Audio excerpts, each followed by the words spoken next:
तो आज बेरा हमनी के अपना बड़का पापा के लड़की के तिलक में जाता नहीं तिलक चढ़ाए हमरा साथ ये बीबीपी के अध्यक्ष बना ले आएंगे आज में जाई तिलक चढ़ाइया नहीं है। हां हम ही चलाए बड़का पापा के लड़का आई सब कोई बैठा नहीं जा।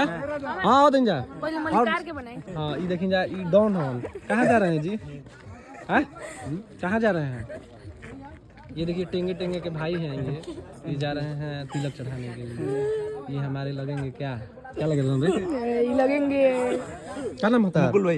मुकुल भैया ये जाता हूँ तिलक चढ़ावे खातिर। पूरी मरबा ना है पूरी मारिएगा घूम जाइल बोन निखम बोलत।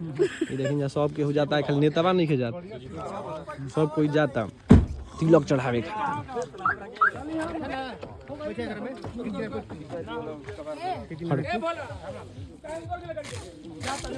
देखिए लंगड़ों पे बैठल बन। अरे बैठ का हो हमरा ना है हाँ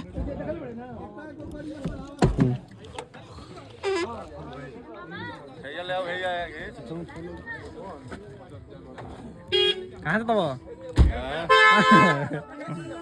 सब कोई तिलक पर जा रहा बा मारे खातिर। Hello hello